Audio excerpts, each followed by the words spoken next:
Let's take a look at the energy of this connection at the moment. There's something really beautiful at the core of this connection, like the energy of shared purpose, shared power.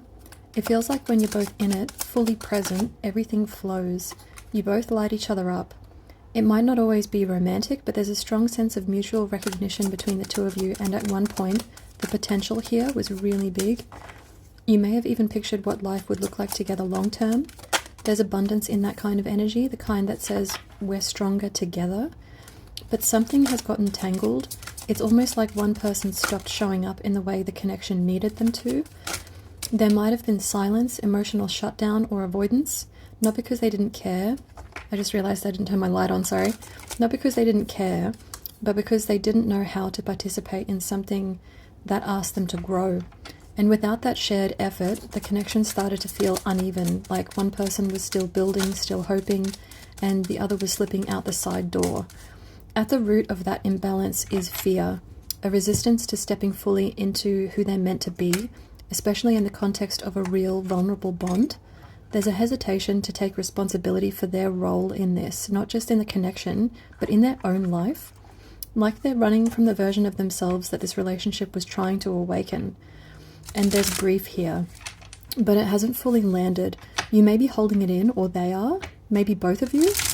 This feels like someone still standing at the edge of the pain, unsure whether to feel it or push it back down again, but something in the energy has definitely shifted. This doesn't feel like collapse. It feels more like an initiation. Someone is stepping into their power now. If you already have, then this is them. It's definitely messy, and it's probably not happening on the outside just yet, but something internal is definitely changing, especially for the one who resisted before. So there's a sense of growing up, of starting to ask, what kind of person do I actually want to be? That energy is incredibly powerful. It's fire in the belly kind of power, and it's necessary, because what's rising here isn't just about love, it's about alignment, about showing up with integrity or not at all. And this connection, it's being judged right now, not by anyone else, but by the laws of balance, truth, and natural order. And what that means is only what's real will remain. If this bond is rooted in truth and both people are willing to stand in that truth, there's still something to grow. But if not, then what comes next is clarity. Either way, the confusion is going to lift. Now, the cards that I've put across the top here, these are from a deck that I found in a secondhand bookstore on my holiday in America recently. It's called the Jesus deck. It's the most incredible thing I have ever seen. I think it was made in the 60s or 70s, and I'm just going to read a couple of things from the booklet on these last few cards here and see what we have with regard to this connection. Interestingly, we have one card from each of the Gospels. We've got Matthew, Mark, Luke, and John, and the Joker card. And that one says, "Here we are, fools for the sake of Christ," from 1 Corinthians 4.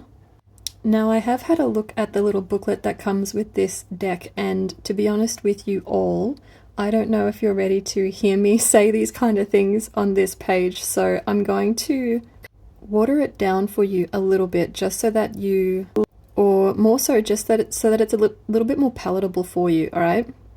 But just so you know, I am in love with these cards. Alright, anyway, starting with the Joker. So on the card itself, there's an eagle, a lion, an ox, and a man. And biblically, this is a cherubim, an angel. It has 4 faces. And on the card it says, "Here we are, fools for the sake of Christ," and that's from 1 Corinthians chapter 4. With regard to this reading, it's what this connection feels like. It's risking vulnerability, letting your guard down, feeling like maybe you got it wrong but doing it anyway, because there's something in you that believes in what this is, even if it doesn't make sense yet, even if you feel foolish sometimes for still caring. And the fact that a cherubim is depicted on this card shows that you are guided towards this by something that you can't see or that you don't understand. The next one is from Mark chapter 14. It's when Jesus was praying in the Garden of Gethsemane. That is a really dark passage of the Bible, and something that I actually was really touched by when I first read it. I had no idea that Jesus had gone through such heartbreak. So on the card it says, "My soul is sorrowful to the point of death." And so in the Bible, at the point where this happens, Jesus goes to pray as he comes to terms with what it is that he is being asked to do in his crucifixion. So this is from a time when deep emotion has hit hard for you, the weight of love, the weight of choice, and the ache of knowing what's right, but still not feeling ready for that. This card doesn't mean something's ending, it just acknowledges the heaviness that comes when you deeply care, but you feel uncertain. And it suggests that someone in this connection has been really feeling that pain, and maybe in silence or away from other people. The next card is from John chapter 20. It's where Thomas sort of confirms his belief. And on the card it says, "Happy are those who have not seen and yet believed." And in terms of this reading, it just is so real, especially when you've been hurt. There's doubt in this connection. Either one or both of you may be needing proof from the other, not just in words, but in change that you can actually feel. This is about trust being slowly rebuilt if it's meant to be. The next one is Matthew chapter 2. We have seen his star. Again, this is about a group of people who saw a sign and followed that sign. So this is that moment when something in you lights up, not because you fully understand it yet, but because you feel something calling you forward. This is about recognizing a sign, a shift, a quiet knowing that you're being led somewhere meaningful. In the context of this connection, it might not be obvious to the outside world, but something about it still shines for you. There's a guiding light in this bond, even if the path isn't clear yet.